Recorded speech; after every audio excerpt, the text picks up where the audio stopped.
अस्सलाम वालेकुम। आज का जो हमारा लेक्चर है वो बेसिक्स ऑफ कंप्यूटर साइंस पे होगा कि कंप्यूटर क्या होती है और कंप्यूटर के अंदर input devices, output devices, softwares और प्रोग्रामिंग लैंग्वेजेस वगैरह, इन सारी चीज़ों पे हम लोग आज बात करेंगे। तो कंप्यूटर साइंस के ऊपर अभी हम लोग जो आज का लेक्चर है वो बिल्कुल बेसिक से लेके जा रहे हैं। मतलब काफ़ी सारे स्टूडेंट्स यहाँ पे ऐसे होंगे जिन्हें पता है और जिन्हें मतलब कि आज का लेक्चर शायद थोड़ा सा लगेगा कि ये बोरिंग सा लेक्चर है, लेकिन काफ़ी सारे लोग ऐसे भी हैं कि जिनको बिल्कुल बेसिक्स का भी आइडिया नहीं है। तो जो हमारा आज का लेक्चर है वो बेसिक्स से स्टार्ट हो रहा है, क्योंकि हम लोगों ने सबको साथ लेके जाना है। और जिसको पता होगा वो थोड़ा सा मतलब कि हमें मतलब कि थोड़ा सा आप देखेगा कि यार अगर इसके कोई नई बात, इंशाल्लाह कोई ना कोई नई बात इसको मिलेगी। तो क्योंकि कंप्यूटर साइंस की फील्ड ही ऐसी है कि आपने चाहिए चीज़ें पहले ही पढ़ी होंगी, लेकिन इंशाल्लाह आज आप जिन्होंने पहले भी पढ़ा हुआ है वो भी कुछ ना कुछ नया लाजमी सीखेंगे। तो स्टार्ट करते हैं, व्हाट इज़ कंप्यूटर। और एक चीज़ मैं यहाँ पे स्टार्ट में ही आप लोगों को बता दूँ कि आप लोगों ने क्वेश्चंस करने हैं, और क्वेश्चन जो हैं वो की हैं आपका, जिस तरह से किसी की कोई चीज़ सीखनी हो ना, तो अगर आप सवालात करेंगे तो आपको वो चीज़ ज़्यादा जल्दी और ज़्यादा बेहतर तरीके से आपको आएगी। कुछ बच्चे ऐसे होते हैं जो कि क्लास में क्वेश्चन नहीं करते, उनके माइंड में क्वेश्चन आ रहा होता है लेकिन वो झिझक के नहीं पूछते कि यार पता नहीं क्या, हम क्वेश्चन पूछ लेंगे तो पता नहीं क्या हो जाएगा। तो क्वेश्चन जो होंगे वो आपके सबसे ज़्यादा इंपॉर्टेंट है, और वो मेरे लिए वो एक समझ लो कि मेरे लिए मोटिवेशन है आपके क्वेश्चन। ऐसा नहीं होगा कि अगर किसी ने क्वेश्चन पूछ लिया तो मैं कहूँगा यार पता नहीं इसने क्यों पूछा, या ठीक है। तो ये चीज़ आपने एक बिल्कुल रिलैक्स इन्वायरमेंट है, सिंपल सा, आपने जो भी आपके माइंड में कोई क्वेश्चन आ रहा है आपने वो इजीली मतलब कि डिस्कस कर सकते हैं। हम उस पर ज़्यादा मतलब कि बहस वगैरह भी करेंगे अगर कोई टेक्निकल टॉपिक हुआ। तो स्टार्ट करते हैं, व्हाट इज़ कंप्यूटर। काफ़ी सारे बच्चों को नॉलेज है लेकिन काफ़ी सारे बच्चे जो न्यू हैं तो उनके लिए मैं पढ़ा रहा हूँ। अच्छा, कंप्यूटर क्या होता है? कंप्यूटर एक ऐसी डिवाइस है जो कि इनपुट लेती है, ठीक है, फिर प्रोसेसिंग करती है और प्रोसेसिंग करके आउटपुट जनरेट करती है। इसकी आम मिसाल आपने कैलकुलेटर यूज़ किया हुआ है, कैलकुलेटर सब ने यूज़ किया होगा। और आप कैलकुलेटर पे क्या करते हो, मिसाल के तो आप लिखते हो कि यार 10 + 20। अच्छा, ये 10 + 20 ये क्या था? इनपुट था। अब कैलकुलेटर ने उस पर प्रोसेसिंग की, उन्हें जमा किया, और जमा करके आपने जब इक्वल का साइन दबाया तो उसने क्या आंसर दिया? 30 का जो उसने आंसर। तो ये होती है आउटपुट। मैंने कैलकुलेटर की मिसाल इससे से दी कि ताकि आप लोग इससे फैमिलियर हो और आपको इन सारी चीज़ों का पता है। तो इनपुट क्या होती है? वो चीज़ जो हम कंप्यूटर को देंगे वो क्या होगी? इनपुट होगी। और प्रोसेसिंग क्या होगी? वो जो कंप्यूटर काम उस पर करेगा वो प्रोसेसिंग होगी। और आउटपुट क्या होगी? अब क्वेश्चन ये आता है कि सर कैलकुलेटर और कंप्यूटर में फ़र्क क्या रह गया? आपने तो कैलकुलेटर की मिसाल दे दी यहाँ पे। तो अच्छा, कंप्यूटर में एक फ़र्क, जो कंप्यूटर में एक चीज़ एडवांस है, एक चीज़ एक्स्ट्रा है, वो मैं आपको अभी बता देता हूँ कि कंप्यूटर में इनपुट होती है, आउटपुट होती है, प्रोसेसिंग होती है। इसके साथ एक और काम कंप्यूटर कर रहा है, वो है स्टोरेज का। स्टोरेज कहते हैं किसी चीज़ को सेव करके रखना अपनी मेमोरी में। क्या होता है कि आपने अगर किसी ने वर्ड, एक्सेल, पावर पॉइंट पे कभी काम किया हो, मैं अभी वो सॉफ्टवेयर शायद कुछ बच्चों ने काम किया होगा, कुछ ने नहीं किया होगा, या आपने कभी कोई कंप्यूटर में पेंट का सॉफ्टवेयर, जो एक बेसिक सॉफ्टवेयर है, वो भी आपने कभी यूज़ किया हो, तो उसमें आप सेव करके फाइल रख लेते हो। आपने कुछ बनाया आज और वो सेव करके रख लिया। अब आप एक हफ्ते बाद भी उसे ओपन करते हो तो क्या होता है कि वो आपको फाइल वैसे की वैसी मिल जाती है। तो ये है कंप्यूटर का एडवांस यूज़, जो कि स्टोरेज। मैं बिल्कुल बेसिक्स पढ़ा रहा हूँ, कोई इतनी एडवांस बातें नहीं करूँगा आज के इस लेक्चर में, और बिल्कुल सिंपल स्टेप से हम लोग इंशाल्लाह नेक्स्ट जैसे जैसे आपकी क्लासेस ज़्यादा होती जाएंगी आपके नॉलेज में, इसी तरह से हम लोग ज़्यादा ज़्यादा मतलब कि बातें एडवांस लेवल पे करेंगे। तो आज का लेक्चर सिर्फ बेसिक्स पे है। तो अब एक डेफिनेशन इसकी देख लेते हैं। Computer is a device that accept information data by input, manipulated for some result based on a program sequence of instruction on how the data is to be processed, generate result as output and store in their storage as needed। अब ये इतनी ज़्यादा English आपने थोड़ी सी मुश्किल लगी होगी कुछ बच्चों को, यार ये क्या सर बोली जा रही है इंग्लिश में। आपने बेसिक चीज़ कॉन्सेप्ट्स रखने हैं। आपने आपको समझ आ गई कि जो मैंने भी बात की कि इनपुट होती है, फिर क्या होती है? प्रोसेसिंग होती है, फिर उसके बाद क्या होता है? आउटपुट आती है, और उसके बाद स्टोरेज बनती है। तो ये कंप्यूटर का ये काम है, इनपुट लेना, प्रोसेसिंग करना, उसकी आउटपुट जनरेट करना, और बाद में उसे स्टोरेज के लिए मतलब कि उसे हम अपनी मर्ज़ी के मुताबिक सेव करके रख लेते हैं कि अगर हमने उसे फ्यूचर में इस्तेमाल करना हो। तो इस डेफिनेशन पे अगर किसी को कोई क्वेश्चन हो तो वो डिस्कस कर सकता है। आगे चले। अच्छा, नेक्स्ट हमारे पास वही जो अभी मैंने बात की थी इनपुट, प्रोसेसिंग, आउटपुट पे। तो ये इनपुट क्या होती है वो भी मैंने अभी डेफिनेशन के दौरान ही एक्सप्लेन कर दिया था कि हर वो चीज़ जो हम कंप्यूटर को देंगे वो क्या होगी, इनपुट। आपने कोई अल्फ़ाबेट दिया, आपने कोई नंबर दिया, इवन आपने ये जो USB की अभी मैंने ये वायर लगाई थी ना यहाँ पे माउस लगाने के लिए, ये भी एक तरह की इनपुट गिनी जाती है। लेकिन वो एडवांस लेवल पे जब हम कंप्यूटर को स्टडी करेंगे तो तब ये सारी चीज़ें देखेंगे। लेकिन अभी के लिए हम कंप्यूटर को कुछ भी जो दे रहे हैं वो क्या है, इनपुट है। और प्रोसेसिंग क्या होगी, कंप्यूटर उस पर जो अभी मैंने ये वायर लगाई तो कंप्यूटर ने इस पर प्रोसेस किया माउस। अभी आप USB लगाते हो तो कंप्यूटर उस पर प्रोसेसिंग करता है और वो फिर आपको वो देखता है कि यार ये क्या ये इनपुट डिवाइस माउस है या वो कीबोर्ड है, वो कोई भी डिवाइस होगी वो रिकॉग्नाइज करता है बाय प्रोसेस के जरिए। तो ये हमारे पास क्या होती है, प्रोसेसिंग होती है और उसके बाद वो आउटपुट जनरेट कर देता है। लाइक अभी माउस उसने अभी मैसेज भी अपीयर हो गया था कि आपकी जो डिवाइस है वो रेडी है यूज़ करने के लिए, या अगर आप USB लगाते हो तो वो फोल्डर एकदम से ओपन आ जाते हैं कि आपने इसे फोल्डर एक्सप्लोरर ओपन हो जाता है। तो ये हमारे पास क्या होती है, उसकी आउटपुट होती है। और स्टोरेज, अगर हम कोई प्रोग्राम बना रहे हैं, किसी प्रोग्राम पे काम कर रहे हैं तो हम उसे फ्यूचर के लिए सेव करने के लिए इस्तेमाल करेंगे। अच्छा, इसको हम कहते हैं IPOS साइकिल, ठीक है, इनपुट प्रोसेसिंग आउटपुट साइकिल। ये एक सीक्वेंस वाइज है, ऐसा नहीं है कि आप पहले स्टोरेज कर लो या पहले प्रोसेसिंग कर लो। पहले आपको इनपुट करनी पड़ेगी, फिर प्रोसेसिंग होगी, फिर आउटपुट होगी और उसके बाद क्या होगा, स्टोरेज। तो ये आपने अपने माइंड में रखना है कि IPOS साइकिल जो है वो ये कह रही है। अच्छा, नेक्स्ट हम आगे आते हैं डाटा और इन्फॉर्मेशन पे। डाटा और इन्फॉर्मेशन क्या होती है, एक रॉ फॉर्म जो होती है ना, रॉ फॉर्म ऐसी फॉर्म होती है कि जिसपे कोई प्रोसेस नहीं किया गया होता, वो हमारे पास लाइक डाटा होता है। अनमीनिंगफुल थिंग, जिसका कोई अभी मतलब नहीं है। अभी मैं एक रियल टाइम एग्जांपल देता हूँ। तो अभी मुझे यहाँ पे नहीं पता कि कितनी चेयर्स इस टाइम है सपोज, तो अभी आप लोग सारे इसे गिनोगे, यार 1 2 3 4 5 चेयर्स हैं। अच्छा, ये गिनने से पहले जो थी ये क्या थी, डाटा था। लेकिन जैसे मैंने इसे काउंट कर लिया, इस पर कोई प्रोसेस कर दिया, तो ये क्या बन गई, इन्फॉर्मेशन बन गई। तो ये डाटा और इन्फॉर्मेशन का फ़र्क आपको समझ आ गया होगा। मैंने मतलब कि बड़ी आम मिसाल से समझाया। एक और मिसाल देख लेते हैं। आपने कहीं ना कहीं पर एडमिशन पढ़ा होगा, तो एडमिशन फॉर्म एक होता है आपके, किसी भी इदारे में आप एंटर होते हो तो एडमिशन फॉर्म फिल करते हो। अच्छा, वो जो एम्प्टी एडमिशन फॉर्म है वो हमारे पास क्या होता है, उसका डाटा होता है। जब आप उसे फिल कर देते हो तो वो क्या बन जाती है, इन्फॉर्मेशन। तो डाटा और इन्फॉर्मेशन में फ़र्क समझ आ गया।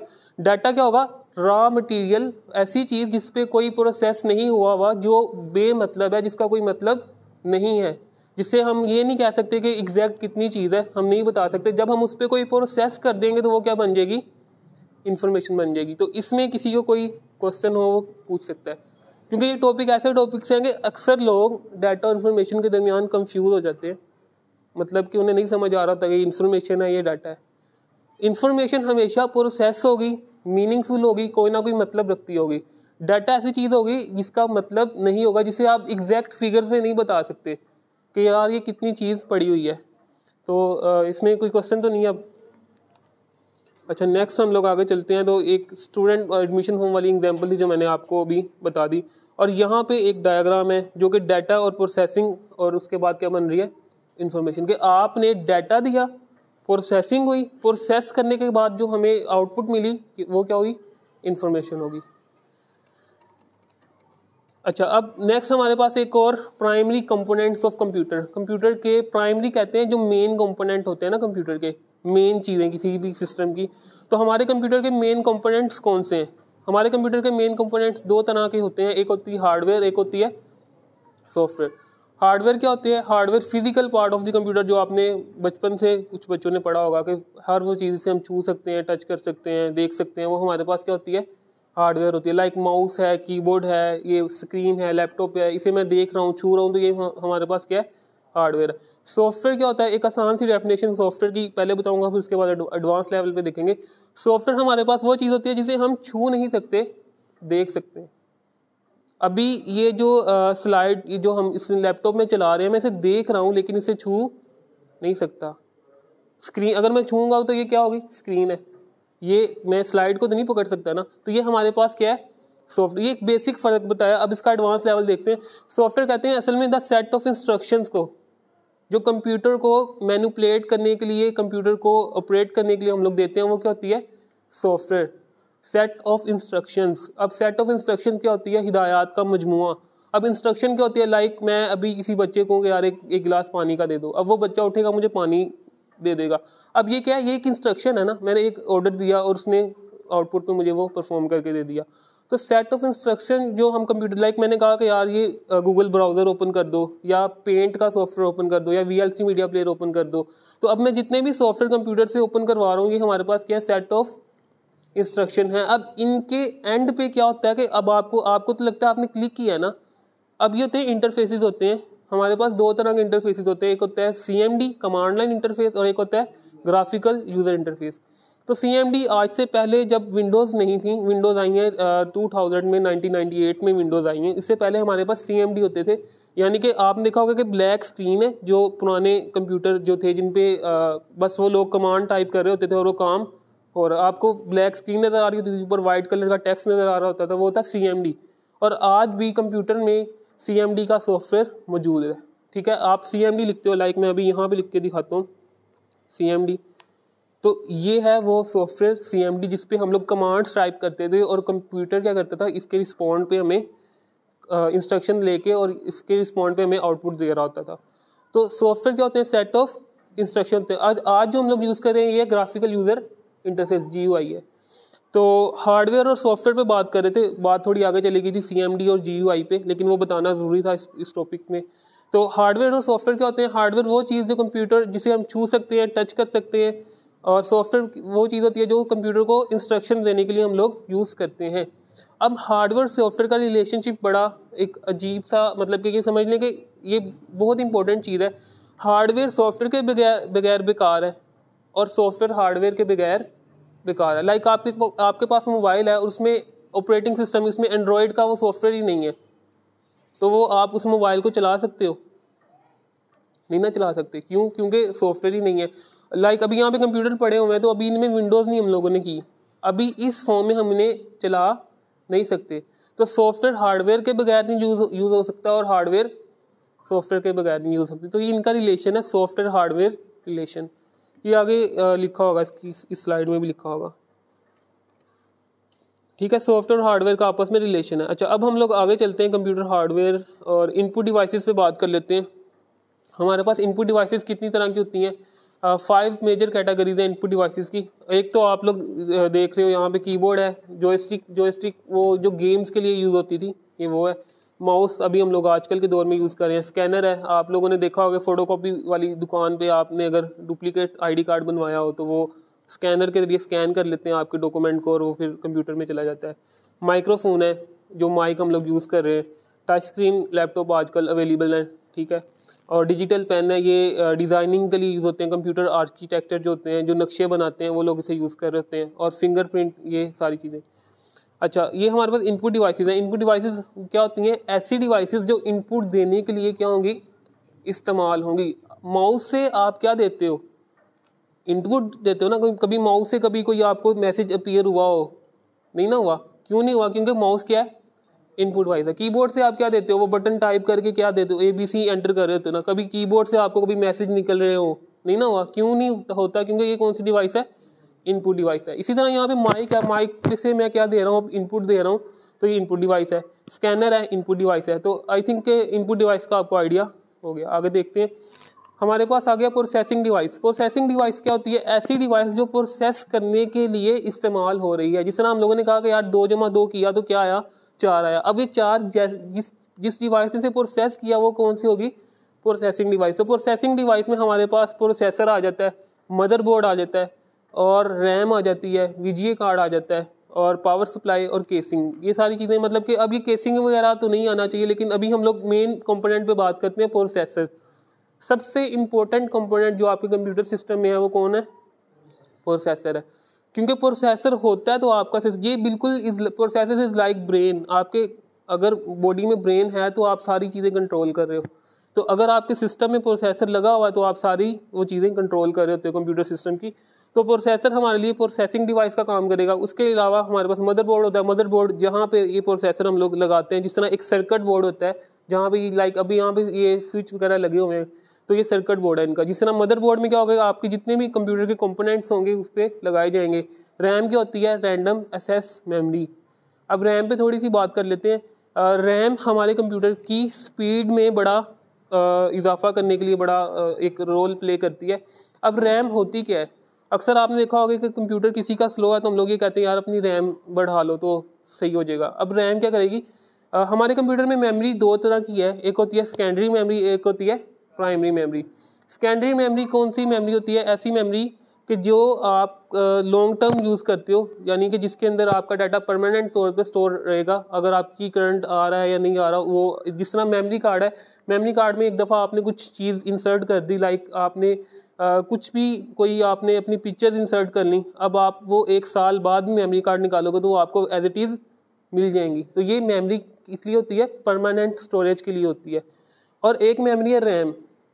अब रैम क्या करती है? इसमें परमानेंट स्टोरेज नहीं होती, इसमें टेम्परेरी स्टोरेज होती है। लाइक अभी अगर बिजली आ रही है, अभी करंट आ रहा है, तो इसके अंदर जो रैम है वो चल रही है। जैसे ही हम इसमें से करंट बंद कर देंगे तो रैम का यूज़ ख़त्म हो जाएगा। अब रैम होती क्यों है? अब क्वेश्चन ये होता है कि ये क्वेश्चन इससे मैं अभी आपको सारी चीज़ें बता रहा हूँ जल्दी जल्दी में, कि ये चीज़ें बुक्स में बड़ा इनको पढ़ने के लिए बड़ी डिटेल लगती है और बड़ा, अभी मैं आपको सिर्फ नतीजे बता रहा हूँ जो इतनी सारी बुक्स का है। अब रैम और हार्ड ड्राइव यानी कि प्राइमरी मेमोरी और सेकेंडरी मेमोरी, ये दो मेमोरीज क्यों होती हैं? कोई बता सकता है यहाँ पे अगर किसी को हो आइडिया? मतलब कि हम दो मेमोरीज हम क्यों नहीं हार्ड ड्राइव को ही यूज़ कर लेते?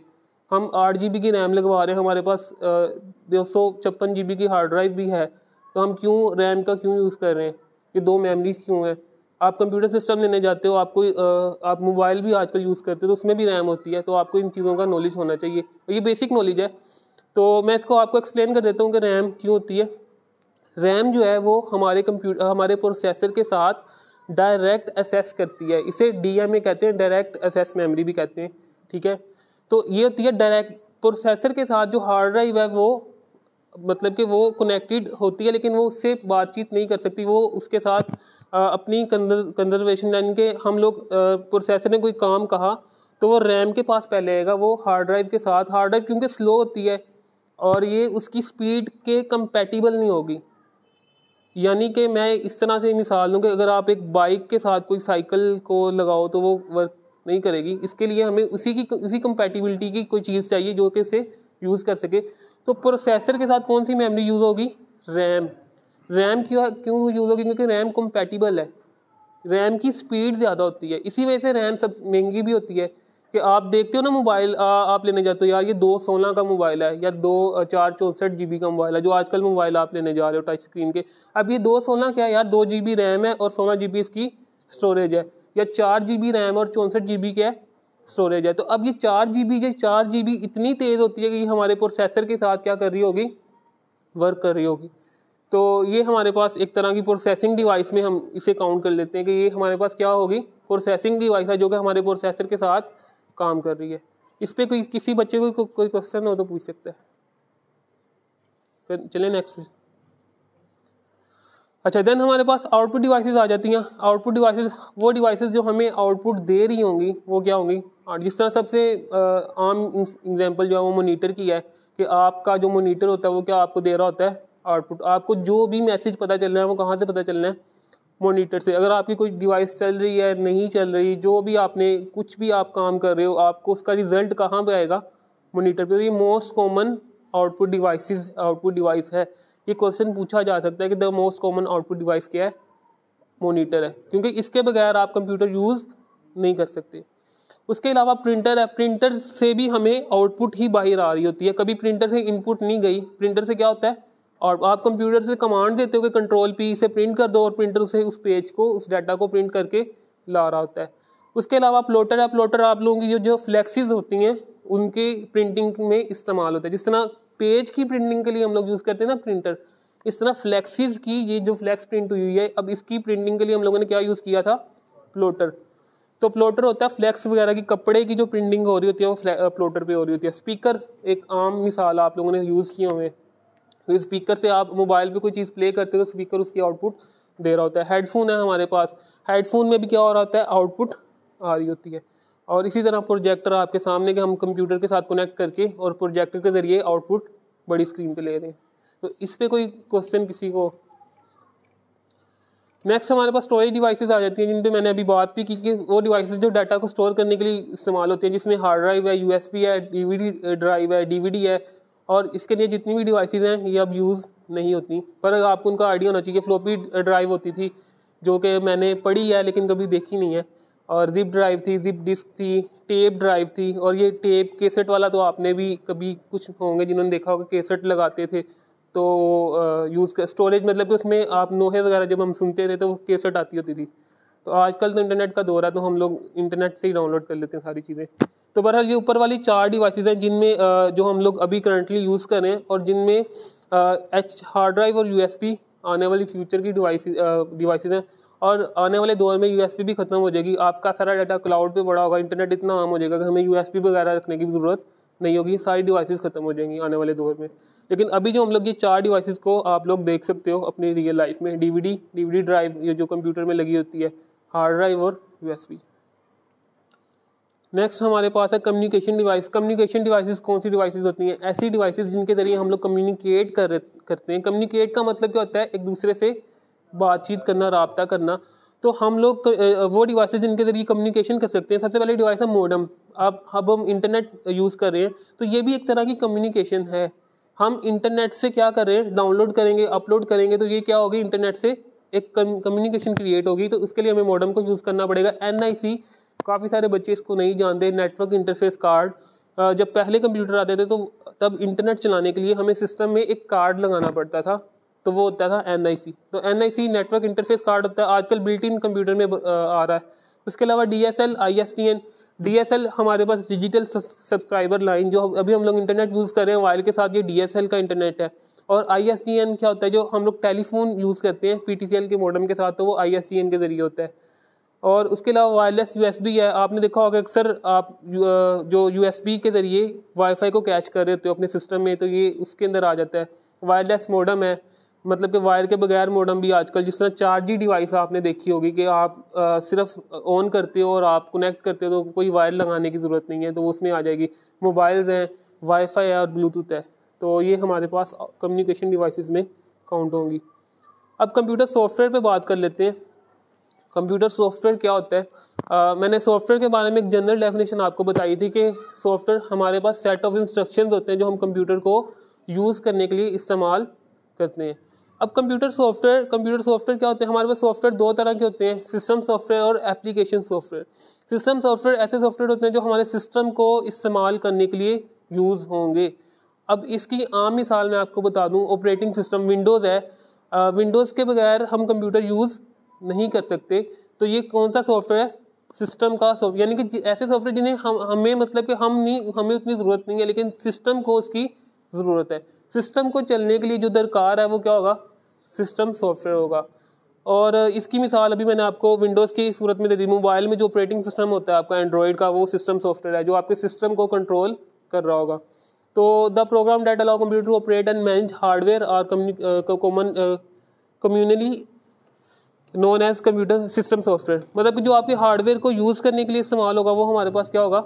System software. नेक्स्ट हमारे पास है सिस्टम सॉफ्टवेयर की एग्जांपल है विंडोज एक्सपी वगैरह थी, रेड है, लिनक्स का जो हम लोग यूज़ कर रहे हैं, इस सिस्टम में अबंटू इंस्टॉल है तो वो भी सिस्टम सॉफ्टवेयर है। मैक ऑपरेटिंग सिस्टम जो एप्पल के लैपटॉप में यूज़ होते हैं। गूगल क्रोम है, ये भी एक तरह का सिस्टम सॉफ्टवेयर में आ जाता है। गूगल क्रोम का अपना ऑपरेटिंग सिस्टम है, ठीक है, हाँ, क्रोम बुक के अंदर। और ये यूनिक्स के अंदर, यूनिक्स भी एक लिनक्स की तरह ही यूनिक्स है जो भी एक ऑपरेटिंग सिस्टम है। तो ये भी कंप्यूटर हार्डवेयर को कंट्रोल करने के लिए इस्तेमाल होते हैं। अब ये सारे सॉफ्टवेयर ऐसे हैं कि इनमें से हम कोई भी इंस्टॉल कर दें तो हमारी कोई भी हार्डवेयर क्या हो सकती है? यूज़ हो सकती है। लाइक मैं अगर लिनक्स सिस्टम में लिनक्स कर दूँ तो ये लिनक्स इस सारे सिस्टम की जितनी भी हार्डवेयर है, कीबोर्ड है, माउस है, इसका ये स्क्रीन है, ये सारी चीज़ें इसे कंट्रोल कर लेगा। अगर मैं विंडोज़ कर दूँ तो विंडोज़ कर लेगा। मैक सिस्टम सिर्फ मैकबुक पे ही होते हैं। ये एक रिस्ट्रिक्शन है एप्पल वालों की कि वो अपना सिस्टम ऑपरेटिंग सिस्टम हम उनका आम सिस्टम पे यूज़ नहीं कर सकते। उसके अलावा गूगल क्रोम के भी गूगल वो जो नोटबुक उनकी होती है उन पे होते हैं, और यूनिक्स हम इस्तेमाल कर सकते हैं। यानी कि 3 सॉफ्टवेयर हम लोग यहाँ पे किसी भी मशीन में कर सकते हैं। और जो ये जो 2 सॉफ्टवेयर हैं इनकी अपनी अपनी हार्डवेयर अलग से आती है। तो ये हमारे पास होगी आउटपुट सिस्टम सॉफ्टवेयर हो गए। लास्ट पे हमारे पास है एप्लीकेशन सॉफ्टवेयर। एप्लीकेशन सॉफ्टवेयर को मैं इस तरह से समझाता हूँ कि एप्लीकेशन क्या होती है, दरख्वास्त होती है। और दरख्वास्त आप लोग क्यों लिखते हो? अपने काम के लिए। लाइक आपने अगर ऑफिस से छुट्टी करनी है तो आप क्या लिख देते हो कि सर आज मैं नहीं आ सकता, ये मेरी एप्लीकेशन है। तो अब इसको ज़रा कॉन्सेप्ट्स को आपने बस समझना है। मैं इसमें से एग्जांपल वो देता हूँ कि जो आपको समझ आ जाए। तो वो सॉफ्टवेयर जिसकी कंप्यूटर को ज़रूरत नहीं है लेकिन आपको ज़रूरत है, तो वो कौन से होंगे? एप्लीकेशन। जिस तरह से गेम इंस्टॉल करनी है, काफ़ी सारे बच्चे गेम खेलते हैं, तो गेम कंप्यूटर तो नहीं कहता कि मुझे गेम इंस्टॉल करो, वो तो आप कहते हो ना कि हमने गेम खेलनी है। तो अब गेम क्या हुआ? एप्लीकेशन सॉफ्टवेयर हुआ। इसी तरह से हमारे पास VLC मीडिया प्लेयर, या अभी हम प्रोग्रामिंग जब स्टार्ट करेंगे तो कुछ सॉफ्टवेयर इंस्टॉल करेंगे, तो वो सारे सॉफ्टवेयर हमारे पास क्या होंगे? एप्लीकेशन। यानी कि कंप्यूटर को उसकी ज़रूरत नहीं है, ज़रूरत किसे है? हमें। तो application software consist of program design to allow people to perform specific task, यानी कि कोई खास काम करने के लिए जो इस्तेमाल होते हैं वो कौन से होते हैं? एप्लीकेशन। यानी कि अगर आपने कोई डॉक्यूमेंट बनाना है तो आप MS वर्ड का सॉफ्टवेयर यूज़ कर रहे हो, तो ये कोई खास काम कर रहे हैं। अगर आपने गेम खेलनी है तो ये आपको गेम खेलने के लिए गेम आप इंस्टॉल कर रहे हो, तो ये एक स्पेसिफिक टास्क है। यानी कि जनरल सॉफ्टवेयर नहीं होते। ये वो सॉफ्टवेयर नहीं है कि अब मुझे गेम की ज़रूरत नहीं है तो मैं अपने सिस्टम में इंस्टॉल नहीं करूँगा क्योंकि मुझे इसकी ज़रूरत ही नहीं है। तो ये एप्लीकेशन सॉफ्टवेयर यहाँ पे आ जाते हैं, जिसमें हमारे पास माइक्रोसॉफ्ट ऑफिस है, फोटोशॉप है, आपकी गेम्स आ जाती हैं, और इसके अलावा एंटीवायरस का सॉफ्टवेयर आ जाता है, और WinRAR वगैरह के सॉफ्टवेयर आ जाते हैं इसके अंदर। और ये काफ़ी सारे मतलब बेशुमार लिस्ट है। VLC मीडिया प्लेयर है, पेंट है, एडोब के कितने ही सॉफ्टवेयर हैं, कोरल का सॉफ्टवेयर वो भी इसमें आ जाएगा। हम लोग प्रोग्रामिंग के सॉफ्टवेयर करेंगे वो भी एप्लीकेशन सॉफ्टवेयर होंगे। तो ये सारे सॉफ्टवेयर हमारे पास एप्लीकेशन सॉफ्टवेयर होंगे। अच्छा, अब आज के इस लेक्चर में हम लोगों ने स्लाइड्स खत्म हो गई हैं, लेकिन आज के इस लेक्चर में हम लोगों ने क्या क्या सीखा? हम लोगों ने कंप्यूटर सिस्टम पे बात की। कंप्यूटर सिस्टम क्या होता है? इनपुट आउटपुट सिस्टम पे बात की कि यार इनपुट डिवाइसेस कौन सी होती हैं, आउटपुट डिवाइसेस क्या होती हैं, प्रोसेसिंग क्या होती है, सॉफ्टवेयर कितनी तरह के होते हैं, और बस एक जनरल सा हम लोगों ने व्यू इसमें लिया। अगर किसी बच्चे का कोई क्वेश्चन है तो वो पूछ सकता है। नहीं है किसी का क्वेश्चन? ये प्रोसेसर के साथ डायरेक्ट कनेक्ट होती है। प्रोसेसर हार्ड ड्राइव के साथ कम्युनिकेट नहीं कर सकता। हाँ, इसी वजह से ये मिड में काम कर रही होती है। ये अब आप प्रोसेसर पे काम कर रहे हो ना, तो प्रोसेसर ने जब काम करना है तो उससे आउटपुट की ज़रूरत, उसे अपना डाटा स्टोर करने की ज़रूरत है। उसे कोई ऐसी मेमोरी चाहिए कि जो लाइक आपने 2+2 लिखा, अब ये 2+2 किसी मेमोरी में स्टोर होगा, फिर उसको प्रोसेस करेगा और फिर आगे आउटपुट देगा। यानी कि प्रोसेसर का काम तो प्रोसेस करना है, लेकिन उसे मेमोरी की तो ज़रूरत है ना रखने के लिए, आउटपुट दिखाने के लिए। अब ये रखना और आउटपुट दिखाना, ये सारा काम जो साथ मेमोरी कर रही होती है वो क्या होती है? रैम होती है। इसके अलावा मेमोरी में बहुत सारी टाइप्स आ गया। आगे कैशे मेमोरी आती है, वो इंशाल्लाह नेक्स्ट अगर कभी टॉपिक होगा तो वो भी बताऊंगा कि कैशे मेमोरी क्या होती है। वो इसके बाद रैम के बाद वो आती है। फिर हमारे पास रजिस्टर्स होते हैं कंप्यूटर के अंदर। लाइक आप लोगों ने कभी देखा होगा एक्सेल में आप काम कर रहे थे तो आपने एक वर्ड टाइप किया, लाइक आपने लिखा बाटापुर लाहौर। अब मैं B लिखूंगा तो बाटापुर लाहौर की सजेशन खुद ब खुद ही आ जाती है। अब ये स्टोर हो रहा है, ये प्रोसेसर के अंदर ही एक मेमोरी है जिसका नाम है रजिस्टर, उसमें हो रहा होता है। हाँ, रजिस्टर। तो ये इंशाल्लाह ये नेक्स्ट के टॉपिक है। इंशाल्लाह नेक्स्ट जब हम इसे ज़्यादा ज़्यादा एक्सप्लोर करते जाएंगे तो नेक्स्ट डिटेल में जाते जाएंगे। तो आज के लेक्चर में ये सारी चीज़ें हम लोगों ने कवर की, बेसिक्स चीज़ें कवर की। अब असाइनमेंट टास्क जो आपको दिया जाएगा वो ये है कि आपने कंप्यूटर की हिस्ट्री पे थोड़ा सा देखना है कि कंप्यूटर की हिस्ट्री क्या है। या आप कंप्यूटर जनरेशन पे आप लोगों ने एक असाइनमेंट बना के लानी है। आप चाहो कॉपी पे बना लो, चाहे आप कंप्यूटर सिस्टम में माइक्रोसॉफ्ट वर्ड का यूज़ करते हुए कोई भी सॉफ्टवेयर आप यूज़ कर सकते हो, रजिस्टर पे बना लो, पेजेस पे, जैसे आपको कंफर्टेबल है। आपने कंप्यूटर जनरेशन के बारे में बताना है कि फर्स्ट जनरेशन ये थी, सेकंड जनरेशन ये थी, थर्ड जनरेशन ये थी, फोर्थ जनरेशन ये थी। ये नाम आपने सुने हुए ना जनरेशन के क्या होती हैं। तो इंशाल्लाह नेक्स्ट लेक्चर में हम लोग जनरेशन को भी डिस्कस कर लेंगे और ये सारी चीज़ें इंशाल्लाह नेक्स्ट लेक्चर में होंगी। तो कोई क्वेश्चन है असाइनमेंट से रिलेटेड तो पूछ लो जी।